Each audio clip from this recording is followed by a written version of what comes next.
الوزير معليش هذا السيد الوالي انسان محترم، ولكن خذا قرار على اساس معايير خاطئه. هذا مدير الفلاحه والسيد رئيس الشعبي الولايي هذو اعطوه معلومات خاطئه، ويعني كان يخدموا في تعثرات ولوبيات خارج المجال نتاع الوظيفي.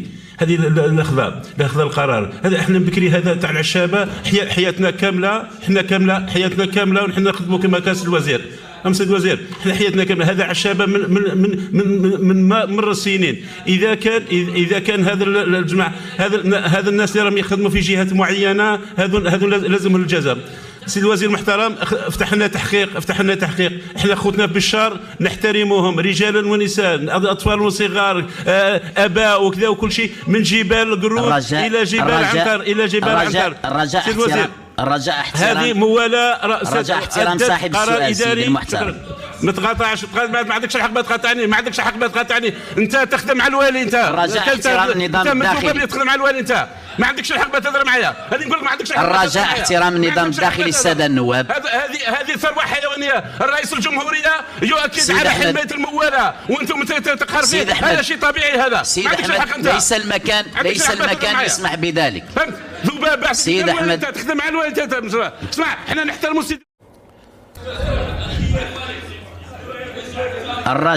الرجاء الالتزام بالنظام الداخلي للمجلس من فضلكم السادة النواب.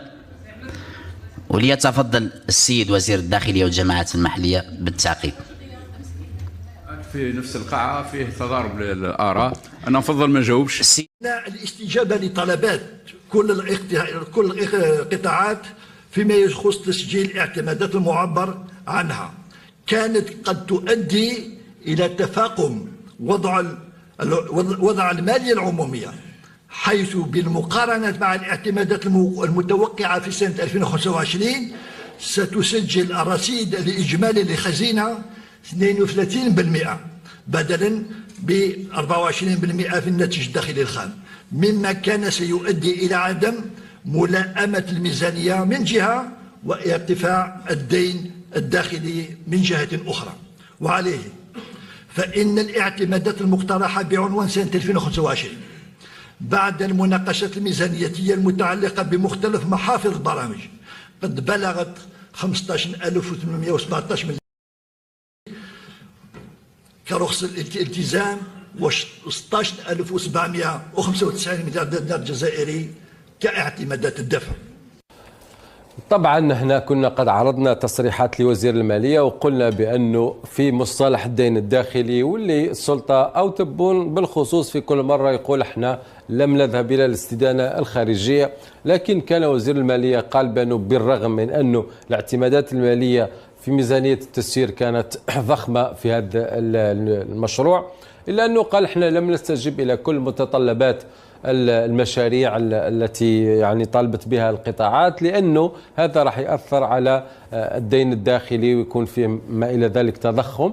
فقلنا هنا في هذه الجزئية بأنه فيه تستر، يا ناس الأمور الاقتصادية ما هيش ماشية بالشكل الكافي، ولذلك فارتفاع الأسعار والتضخم عنده علاقة بالدين الداخلي، وهو أنك أنت ما عندكش الأموال الكافية لتمويل المشاريع، وبالتالي يتم عملية الاقتراض بين القطاعات الوزارية والبنوك بطريقة تكبر الدين الداخلي ويأثر على القدرة الشرائية وعلى قيمة الدينار. وتساءلنا علاش ما يكونش نقاش حقيقي.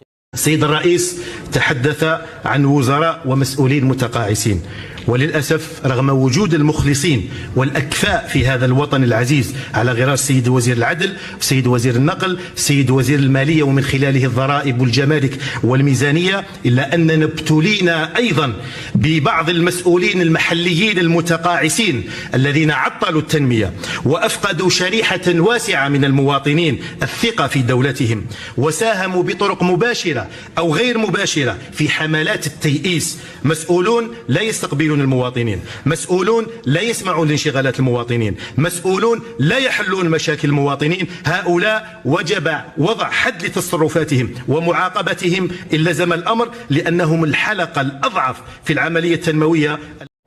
السيارات يا إخواننا المقاربة خاطئة، المقاربة خاطئة، وكاين تعنت في رفض التصحيح. نتساءل على 3 سنين، على مش 10 سنين. نتساءلوا على منعوا البطاقات بحجه الاحصاء. كيف هذو منين دخلوا؟ كيف دير الاحصاء غير منعت البطاقات باش تحصي؟ منين دخلوا يا اخي؟ ما تهربوش. وعلاش ما يبيعش؟ هذا ضد الدستور اللي يعطي حريه تملك ولا هذا حق دستوري. علاه ما يبيعش؟ وما زادش ما داش دعم الدوله هذو دراهمو. قدام السكوار هذه مشكلتك انت، بلع السكوار.